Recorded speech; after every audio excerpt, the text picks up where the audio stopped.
Good evening, Assalamu alaikum wa rahmatullahi wa barakatuh. Welcome to another edition of Talking Point. My name is Faraz Patel. We'd like to thank you, the viewer on Hilaal TV, for joining us, and I'll be in your company for the next 45 to 50 minutes. Now, this year was a very special year for a special organization, that is, of course, the Jamiatul Ulama of South Africa.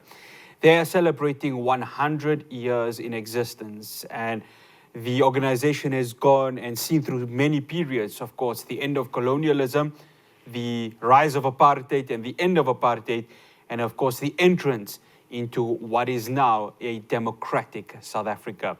Joining me in studio to discuss 100 years of the Jamiatul Ulama, of course, why it started, the challenges that they went through, the challenges they are facing, but of course, the discussion on the syllabus and how, of course, it has become part and parcel of many of our madrasas within South Africa. I'd like to welcome Moulana Ebrahim Bham. Moulana, assalamu alaikum wa rahmatullahi wa barakatuh. Jazakallah so much for making the time to come to us. Wa alaikum salam and assalamu alaikum to all the viewers, and jazakallah for the opportunity. No, it's an absolute pleasure. Moulana, let's talk about, obviously, the starting of Jamiatul Ulama. It's 1923. We're nearing the end, of course, of colonialism within South Africa. Why was there a need for an organization like the Jamiatul Ulama to come to South Africa? Migrants are starting to come from India. Of course, we had before, slave laborers that have come on the ships of the British Empire. So we have the resurgence of Islam happening within South Africa. But it needed an organization like the Jamiatul Ulama to just be that custodian of us Muslims within South Africa. 1923 is quite an interesting. The Jamiatul Ulama in India, known as Jamiatul Ulama Hind, was established in 1919. So this 4 years before the establishment of the Jamiatul Ulama Transvaal at that time. It's an interesting part because there is no doubt whatsoever it was motivated and inspired by Jamiatul Ulama Hind. And the people who started it off were students of the stalwarts who served the religion in Jamiatul Ulama Hind. People like Sheikhul Hind, Moulana Mahmud al-Hassan and Mufti Kifayatullah, who were in the forefront of the resistance against the British colonialists. They were the ones who established the Jamiatul Ulama Hind, and part of it was to oppose the British presence in India. And the people who studied with them came to South Africa, and motivated by that, they established the Jamiatul Ulama Transvaal. A year after that, the Jamiatul Ulama was established in Sri Lanka, known as the All Ceylon Jamiatul Ulama Hind. Again, seem to have been motivated by the Jamiatul Ulama Hind in 1919. Well, and you can see such a similarity between South Africa and, of course, India, both of them being colonies of Britain. And again, the resistance, because it starts off as a resistance towards the British. And already there you can see that the Jamiatul Ulama is playing a social fabric within these communities. Yeah, there's an interesting phenomena to look at, so to speak, the Muslim and the ulama organizations in what you would call the diaspora, so to speak. So yes, we know that there was an uprising from the Muslims, from the ulama in 1857 against the British in Shamli, in northern India. It failed for whatever reason. And then they realized that perhaps we don't have the resources to be able to completely resist physically and by arms. So they looked at different other strategies. And part of that strategy was not to cooperate with the British. And once, of course, quit India, do a social boycott, and do a boycott of everything to do with the Britain, they won't be able to govern the countries. Thereafter came a realization that we also need to protect our religious sphere and our religious beliefs, because there was, together with the British colonialists who were colonizing India, there was also the aspect of trying to take you away from a religion. We are superior to you financially, physically, by militarily, and also in thoughts. So then the ulama did take that particular step of protecting the thought pattern, the aqidah, the beliefs, and the practices and the values of Islam in the form of different institutions, and one of them was Darul Uloom Deoband.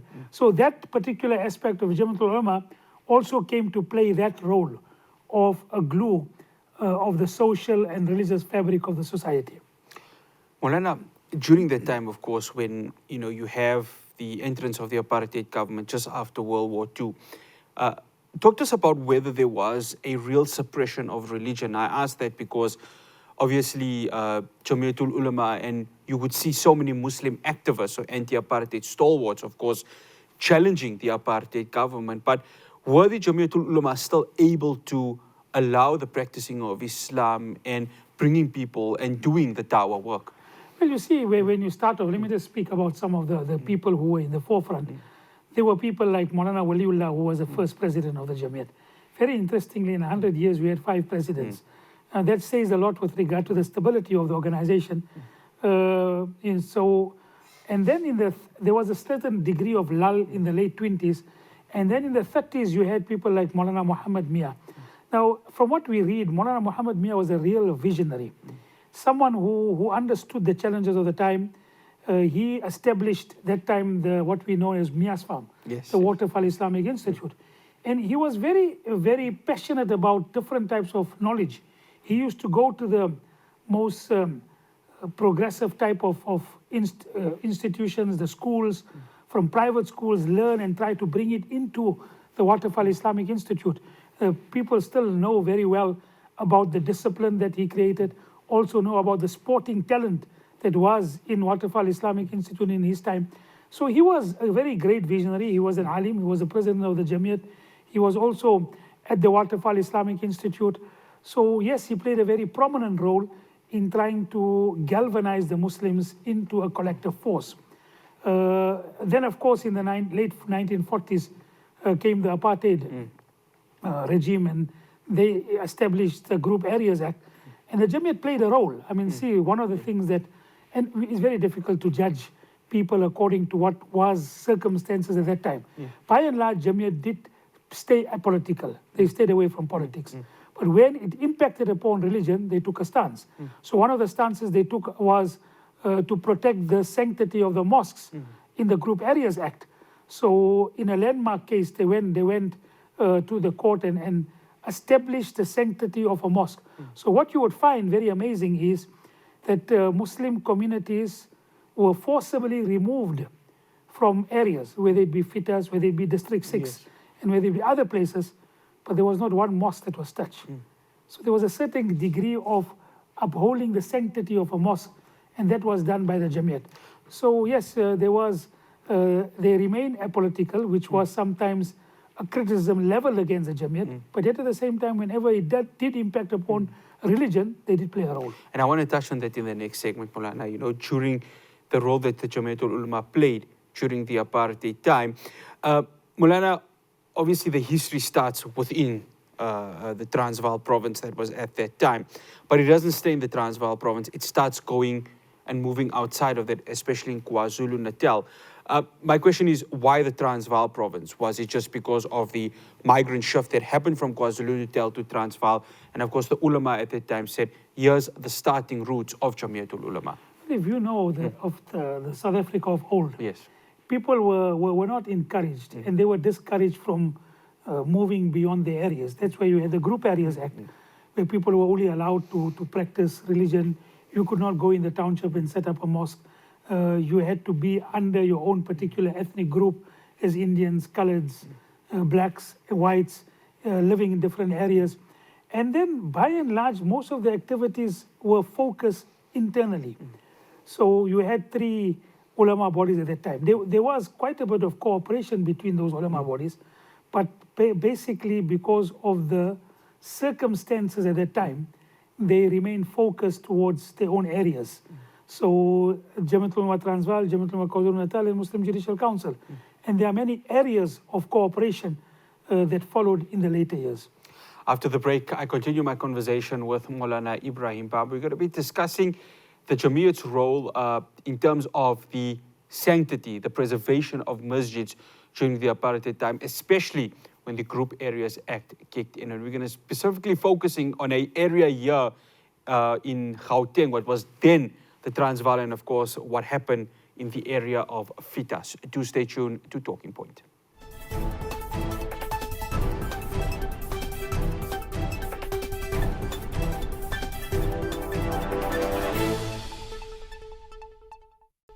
Welcome back to Talking Point. I'm still in conversation with Moulana Ebrahim Bham from the Jamiatul Ulama, South Africa. Moulana, I want to talk about fitas when I closed the previous segment. I remember Uncle Yunus from Solis Corner and Ashraf Garda in a documentary once mentioning just how the bulldozing happened and families were taken apart, but masjids were still kept. You mentioned 23rd Street off air. How is the Jamiatul Ulama able to make sure that the sanctities of the masjid, you spoke about it in the previous segment, that sanctity of the masjid, because the importance of it was preserved? Well, you know, we all know about the apartheid regime, and the apartheid regime was quite brutal. And they, for example, forcibly removed, and though there were people who resisted, but the resistance was not sufficient against such a militarized state. So even when people found it difficult to move, they had to move. So they were forcibly removed from nearly all the areas, whether it be Lodium in Pretoria, whether it be from Fitas to Lenasia, whether it be in District 6 in Cape Town, and other parts of the country. Even the small areas. Look at, for example, what happened in Klerksdorp, Manzil Park, and Mohadeen in Potchefstroom. They were all moved out where they were particularly in residence. The Jamiat did go to the courts to say that a masjid is always sacrosanct. Once a masjid, it will always remain a masjid. It cannot be demolished. Now, the apartheid regime was, sometimes, very confusing. You couldn't understand. Yeah, yes. On one hand, they were brutal. They had no human rights. They didn't take into consideration people's feelings, emotions in uprooting people. But somehow or the other, they did have a certain degree of what they felt was a fear of the Almighty. Yeah. So like that particular aspect of a mosque being sacrosanct appealed to one side of their religious sentiment. And somehow or the other, they kept the sacrosanct nature of the masjid intact, and they didn't bulldoze any of the mosques, even if they bulldoze the houses and they uproot the people who are around the mosque. Yes, we can call it an enigma, we can call it something that doesn't make sense, but that is how it was. And Jamiat played a role with regard to keeping the masjid or regarding the masjid as sacrosanct and not allowing the masjid to be destroyed. And of course, there was also in Port Elizabeth, there was also a very, a very high-profile case, which stopped the highway from going across a mosque and demolishing a mosque with the intention of keeping the highway. And the Muslims went to court and they won the case. And even now, when you go to P, you see the highway coming to a particular place and stopping at that place just before the masjid. Moulana, in the places where many of the Indian South Africans had settled in, and still it happens today, you look at the East End, places like Actonville. When you look at the South, Lenasia, you've got Azadville, you've got Roshni, you've got Lodium, you've got Lenasia, you've now got Fordsburg and Mayfair. The role that the Jamiatul Ulama played in, of course, the establishment of masajids, because those are your areas, and I'm just talking within the Gauteng province itself, the areas where the rich Muslim history still remains. Talk to us about that, Moulana. Well, you see, apartheid created certain things. Some people look upon it as positive. Some people will say, no, you cage yourself in. But what apartheid did do is, because you were forced to remain within your own areas, within your own people, you created an infrastructure within your own areas to protect your religion, your culture, your values. So yes, in that particular way, maybe there was a certain degree of protection of your religious institutes, your madrasas, your masjids.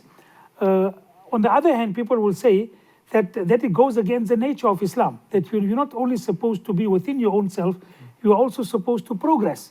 You're also supposed to appeal to others with regard to the beauty of your religion, and that was not allowed. So you could stay within yourself, and in some way you did strengthen some of the institutes and some of your infrastructure, right? So you had a wonderful infrastructure. People used to come from abroad and look at those community infrastructures and envy it. whether it be your masjids, whether it be your madrasas, whether it be your different social and religious organizations working within the community, it was marvelous. But yet at the same time, we just look at after post-1994, for example, many a times people look upon it as something of the unknown. But what it did do was, all of a sudden, you moved into areas, and then there was a fear. Would you be able to protect yourself and your institutes and your religion in those new areas? And yes, we did it. And in those particular areas which were lily white, whether it be Greenside and Houghton, we not only established ourselves there, we established better masjids. And we created our infrastructure for ourselves in those areas.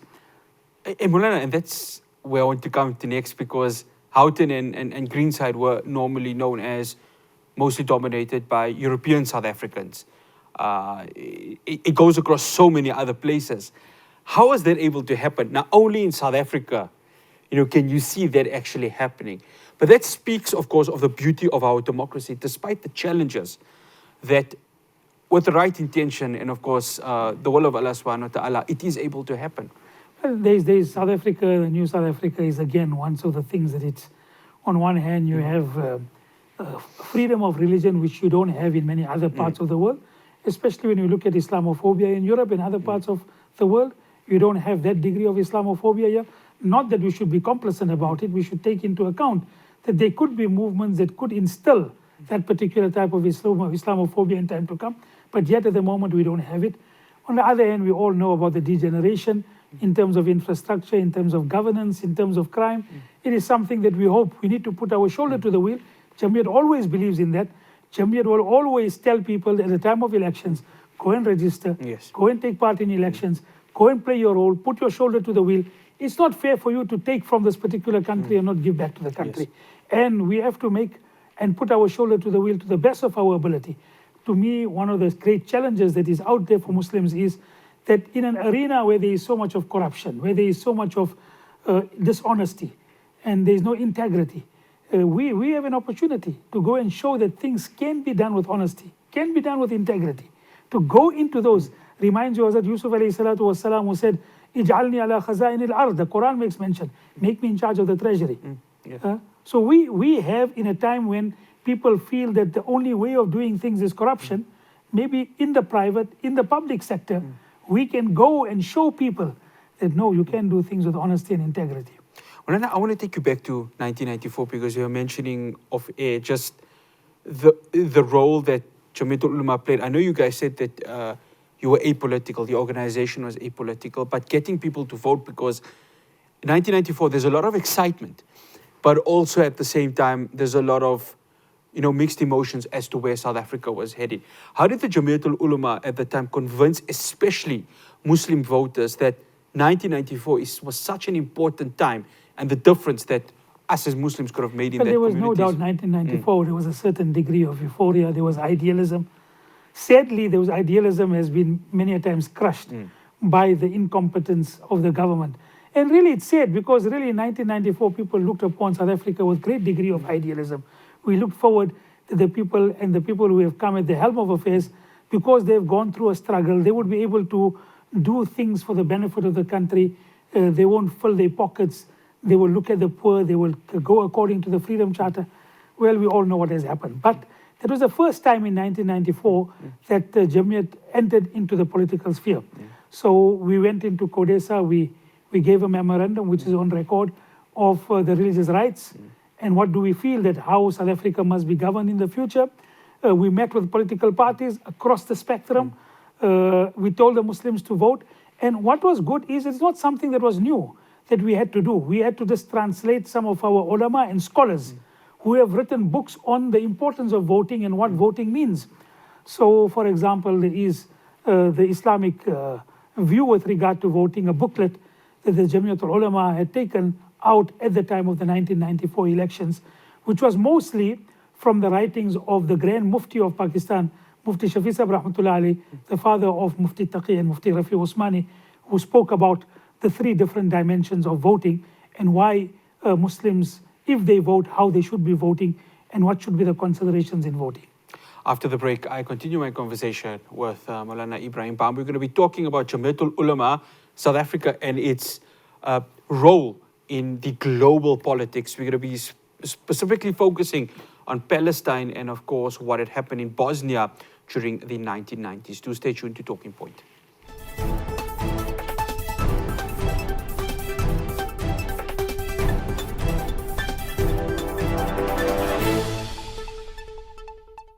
Welcome back to Talking Point. I'm still in conversation with Moulana Ebrahim Bham. We're talking 100 years of Jamiatul Ulama, South Africa. Moulana, let's go to the 1940s. It's just the conclusion of World War II. And of course, we start seeing many European Jews coming into Palestine and, of course, the formation of Israel at the time. The Jamiatul Ulama's telegram, because then and there, it already had its belief that Palestine and the area of Palestine and the country that it is should not be touched or annexed. Unfortunately, the complete opposite had happened. Well, you see, there was, after the Balfour Declaration in the 1920s, there was a movement to get Jews to migrate to Palestine, right? And of course, they coined the term a land without people for people without a land. It is very interesting to find that particular, there was rabbis from Vienna. Muhammad Heikel has written with regard to it. They went over to see Theodor Herzl's the stuff that land without people for people without a land, and they sent a telegram back to the congregation, which was very interesting. They said the bride is beautiful, but she's married to someone else. That you are saying that there is no people in the land. There are people. There are indigenous people who are here. If you're going to come here, what is going to be the position of the indigenous people of the land? Although fleetingly there is a remark of that in the Balfour Declaration, that the people, they will come and set up their homeland, but in a way that does not impact upon the rights of the people who are staying there. But of course, that seems to be an afterthought rather than an objective in itself.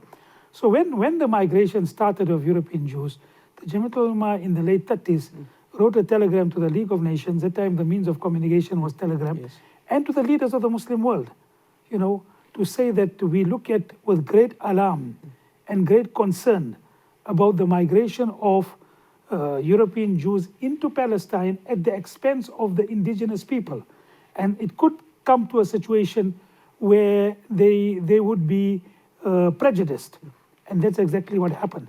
So in the late 30s, the ulama of that time had the vision to be able to see what was going to be the outcome, and they wrote telegrams with regard to it. And Jamiat has been, always been in the forefront with regard to helping people abroad according to our circumstances. Obviously, we know we don't have the power, we don't have the influence to be able to change things, but wherever we can, we try and make a difference. In 2002, after Jamiat started becoming involved in politics, we had a very interesting Justice for Palestine conference in the Indaba Conference Center. Now, that time people didn't know many, but it was a very high profile. George Galloway, for example, that time was very fiery on the Palestinian issue. He was the one that was invited by the Jamiat. That time David Makura, who was the Premier of Gauteng, he came and he spoke. Abdul Aziz Pahad, who was the Deputy Minister of Foreign Affairs that time, spoke. So we had a very high profile, the stuff of justice in Palestine. It was very well received. So the Jamiat then took that even up till now. Jamiat plays an important role in helping in social welfare projects in Gaza and other places. So yes, we have always been in that. Then in other parts of the world, in Bosnia, when the Bosnian Muslims were attacked, the Jamiat sent a representative to go and see what is happening in Bosnia. They came back and said they discussed matters with Bosnia and said, don't only give us food to eat, to become obese, to be killed, give us some sort of protection. We looked at various ways, bulletproof vests, this and that. In Russia, for example, after Russia became free, after communism, throwing over the yoke of communism, there was a great shortage of Qurans. They never ever saw the Qurans. The ulama from that region wrote to the Jamiat and said, help us with the publishing of Qurans. The Jamiat made a collection, firstly within the makatib, within the madrasas, from the madrasa students. And they printed 300,000 Qurans in Russia. When there was a tsunami in Southeast Asia. Now what the Jamiat does, it doesn't have the capacity to become a disaster relief management team. But what it does is, it will go in after things have settled down and said, okay, this is what has happened, this is what we can do, and we'll take up something that will be long-lasting, which will be something sustainable. So we have done that in Southeast Asia. We set up a whole village. We set up a whole village in Pakistan after the floods. So Jamiat plays a role in social welfare, but it does something that is not disaster management related, but more on a sustainable manner over the years that can be there that for a long time. Moulana, you're telling me off air, of course, you sat with the late President Nelson Mandela when the American invasion of Iraq in 2003, and you were saying that, of course, he was vehemently opposed to the American invasion of Iraq at that time. You know, Mandela was quite amazing. I mean, a few incidents of myself I will make mention of. Once, you know, early in the morning, around about 7 o'clock, that time we still had the landline, and someone phoned and said that the president wants to speak to you. So I thought really it was like a gimmick, this was. Yeah. So after 5 minutes, he said he will be phoning in 5 minutes. And after 5 minutes, the president came in and said, there's a media report that will be released this morning, and you know, in his old style, that I have called Slobodan Milosevic to South Africa. Please tell your community that this is something that is not true. And the media have distorted the situation, and reassure your community, I am well aware of what he had done to the Muslims and he was the then Yugoslavian president. Yes. And that, so there's a time of few things we had. At the time when he spoke out in his, against the invasion of Iraq, he had a very major press conference, and he called some of the Muslim leaders, and I was part of it.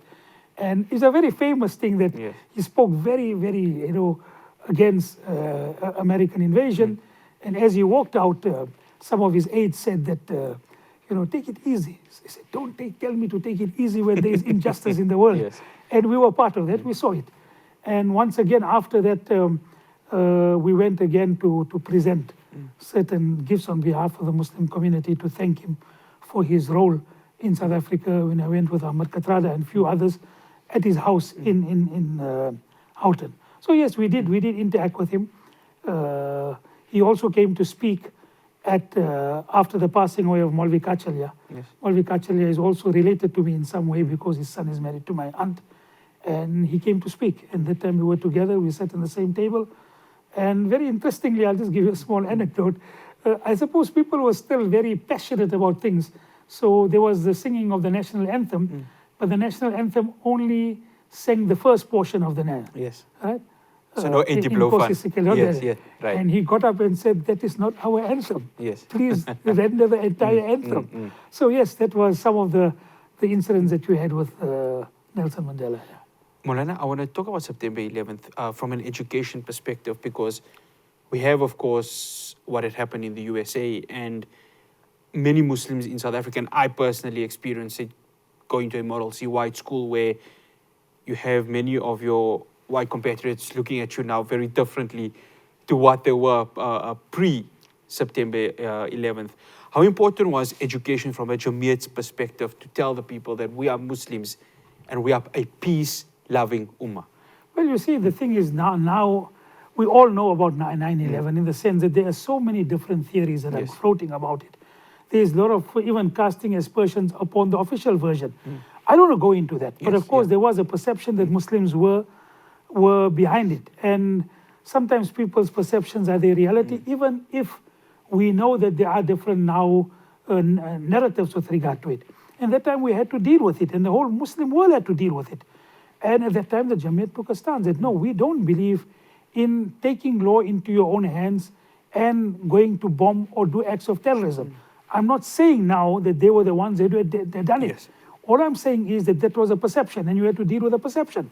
And the perception was this, and Jamiat did take a stance that we are not in favor of acts of terror in this particular manner, without conceding and without saying that Muslims were the people who were behind it, especially now given the different narratives that are out there. But yes, we still believe that no matter what your grievance is about governments or people outside, you cannot take the law into your own hands and go and do acts of violence. No, it's not according to the Sharia. It will be harmful to Muslims, and it is not according to what our ulama have given verdicts with regard to this. Moulana, before we go to the break, we have a rich history of Muslim activists, anti-apartheid activists that really played such a significant role. I mean, I don't even know where to start with regards to them. And of course, they were there during the Jamiat's existence here in South Africa. How proud should we be as Muslims that we have seen our own people take the forefront against what was such an injustice system at the time?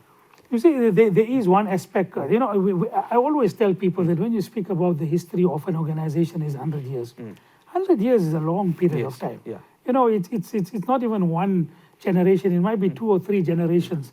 In 100 years, look at what has happened. From 1923, you saw the end of the World War I, you saw the rise of colonialism, which was still there in practice, you saw the resistance against colonialism, you saw apartheid, you saw the World War II, you saw the breakup of the Soviet Union, you saw the breakup of the Berlin Wall, whatever. So in 100 years, there have been instances where people had taken different stances. You might agree with it, you might not agree with it.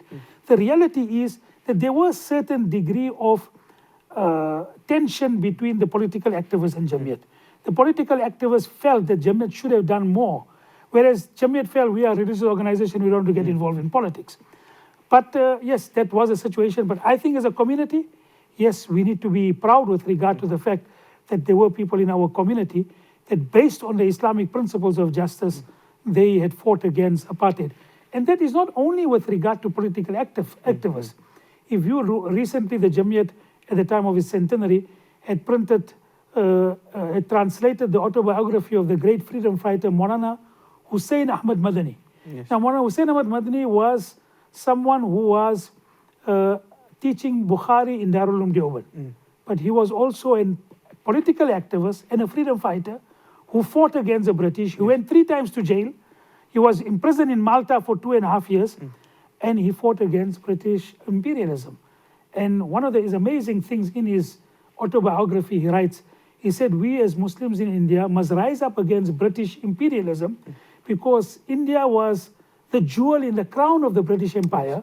And if we do so, and this is something written in his autobiography, if we do so, then it will impact upon countries in Africa that they will become inspired to rise up against imperialism. After the break, I wrap up my conversation with Moulana Ebrahim Bham. We're going to talk about the Jamiat as it is today, and of course, how they changed the syllabus in terms of accommodating the language of English, which is, of course, the most spoken language within South Africa. Do stay tuned.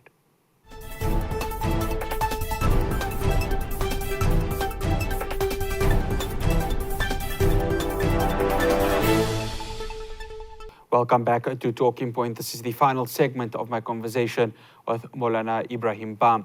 Moulana, obviously throughout the 100 years of the Jamiat, the changing of the syllabus, especially bringing in the English language to accommodate for, these new generation of kids going to madrasa. How was the Jamiat able to do that? Well, you see, there is no doubt that there was a great amount of Urdu-centric type of emphasis in our earlier syllabus.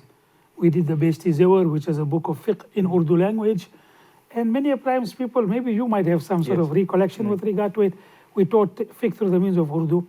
And when we came, close to 1994, we went one day to Mufti Mahmood, one of the great scholar, and we said that people are not understanding Urdu. What should we do? So there's a very interesting episode in this, So he said he was well versed with Sanskrit. So he said certain sentences in Sanskrit. And he said, do you understand? Samajh mein aaye? So we said, no, we don't understand this. So you're speaking a language which we are not aware of. So he said, how do you expect children to understand? I'm speaking in Sanskrit, you're not understanding. How do you expect children to understand a religion if you're going to teach them in a language that they are not familiar with? That's the time the Jamiat took the decision to move its syllabus into the English language under the Taseel series. And that particular series, alhamdulillah, is not only used in 160 makatib in South Africa, but it is also used abroad in places like America, Barbados, UK. It has been translated in the Thai language, Spanish language, It is presently being translated in the Urdu language. So yes, that was the catalyst of how we changed from Urdu into English by an episode, and a very interesting one at that, with Mufti Mahmud Sahib Rahmatullah Alayh. Bear in mind, in the early 60s, most of the madrasas, you had very prominent ulama, but they used to teach individually their own kitabs. And that time, one of the directors of the Darul Uloom Deoband, Qari Tayyib Sahib, came and he said, make your syllabus into one for the madrasas. And the madrasas, you know, the afternoon madrasas is something very uniquely South African. And not only has it kept the South African Muslims in good stead in keeping a relationship with the religion, but it has been exported worldwide, and Muslims throughout the world have benefited from the South African scenario and experience. Moulana, what are some of the challenges that the Jamiatul Ulama is going through right now? There's been such great strides that they've made, but the challenges now that it faces as an organization? Well, there are many challenges. I mean, firstly, you know, in terms of the strides, we have moved on even to set up an institute of higher learning, Darul Uloom, a Jamia. But that particular Jamia not only teaches people the Dars-e-Nizami, the curriculum which people become alims, but they also, for example, allowed to do university degrees if they have the aptitude and they have the ability and they have the passion for it. So now we have ulama who are graduating, who are, for example, well versed in B.Ed, in accounting, in law, and we believe that they will lend value to the religious landscape in South Africa, because they would go into these fields with a background of Islamic knowledge. We also have a situation in our Darul Ifta of creating experts. So we have, for example, one of our graduates who is now graduating and becoming an expert in ingredients in medicine, in medical ethics. So we want him to specialize in that. We want people to specialize in food technology. We want people to specialize in artificial intelligence. So we are looking at specialization, because this is it's an era of specialization. We all know, even in our doctors, even our medical field, we now only have GPs. Although, I mean, the GPs played a very important role. Who will forget the role of people like Dr. Bulbulia and Dr. Jassat and Dr. Saluji, who played a role. But nowadays, very seldom do you go to a GP. You by and large go to a specialist. You know, so this is an era of specialists. We are looking at creating specialists. We believe that part of our challenge would be to reach out to the youth in a manner, in a context in which we can relate to them. And there's no doubt that they're facing so many great challenges. How do we reach out to them? First of all, they are entitled. They feel entitled. They have a very short concentration and attention span because of social media. How do you actually interact with them in the midst of so many challenges that they have? That is one of our challenges. That's how we want to reach out to the youth. How do we do it? We all find that traditional methods of imparting deen, while we have to continue with it, we also have to find different ways of reaching out to them, because they don't have the capacity to sit in a 1 hour talk the way previously we would have sat on a 1 hour talk. And we know these are the challenges that we are facing. We also have a challenge which sometimes maybe might be more exacerbated in South Africa than other parts of the world, is the disunity. So we have, even within the fraternity, the ulama fraternity, even people who are supposed to be, having one objective of propagating the deen, we all know the type of disunity that is in the ranks. From a Jamiat point of view, we will always be responsible. We will give responsible leadership. You will never find Jamiat entering the fray or entering the arena to be abusive to others. People have laid many different complaints and many different allegations. Many of them are completely so off the mark and so false. The Jamiat didn't go into a tit-for-tat. One of the reasons we said, if we go into a tit-for-tat, what's going to happen? The youngsters will look at ulama and say, ulama are fighting. Today they still say the ulama are fighting, but I think we need to rectify it by saying that the fighting and the abuse is from one side, not from the Jamiat side. So we will always provide responsible leadership. We will always endeavor to have pragmatic leadership. We all know the ideals. We all know the ideals of the Khulafa Rashidin, but we have to bring Islam and keep the iman of people not in an ideal situation, in a situation where we are. And what is a situation where we are? We have to keep people attracted and steadfast upon deen with social media. As much as we would like that social media goes out of the window by tomorrow, it's not going to happen. We have to keep people attracted and steadfast upon deen with artificial intelligence, with ChatGPT, and with all the different types of fitna that is there. But how do we do it? We have to look at ways and means to be able to reach out to our community and make them see that Islam is not based on a temporary time. It is eternal. Its values are eternal. It will always be there, and it has been there and will always be there. How do we reach out for people to see the beauty and the wisdom of Islam? When you speak about unity, or the disunity that has been there, do you believe that unity amongst ulama can be achieved in South Africa? Well, what I would say with regard to this is that we don't need unity of thought. Difference of opinion is healthy to a certain extent. One of our great scholars, Shaykh al-Hadith Hazrat Moulana Zakaria Sahib Rahmatullah Alayhi, who is very well known. He is the compiler of Fazail Amal, which is used by the Tabligh movement, which is known as Fazail, the virtue of deeds, where the virtue of salat and the virtue of zikr, etc. He has compiled. He has said a very beautiful statement. He said, wherever there is difference of opinion, and it is within the accepted sphere, there will never ever be fitna in difference of opinion. There will never ever be corruption. There will never be disunity. So when we talk about unity, we're not talking about unity in thought. We're not talking about unity in methodology. We're not talking about unity in opinion. We're talking of unity in purpose, in your objective. Everyone must realize there might be different methodologies, but we have one purpose. And the purpose is to see the preservation and the propagation and the progress of Islam. And that is one objective. So there we have to be united. We can differ in methodologies. Moulana, one final question in what has been such a wholesome conversation. Moulana, you were telling me you were 35 years within the Jamiatul Ulama. That's as old as I am. I don't want to make you feel old, Moulana. But whenever we speak Jamiatul Ulama South Africa, Moulana Ebrahim Bham's name is always attached to it because of the more than 3 decades that you've been with the organization.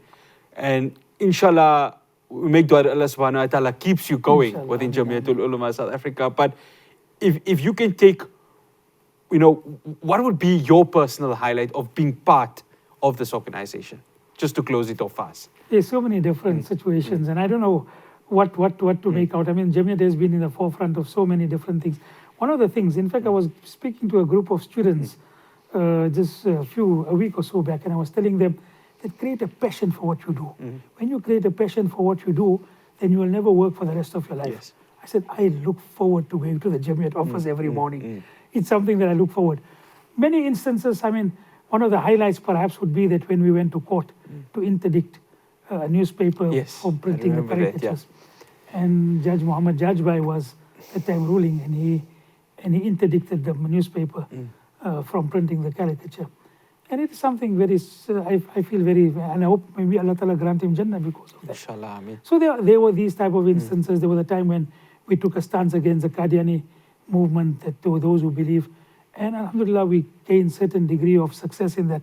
So there have been many instances, but beyond that, it's just, I maybe don't like to look at the many highlights. It's just the day-to-day experience of trying to be of assistance to other people.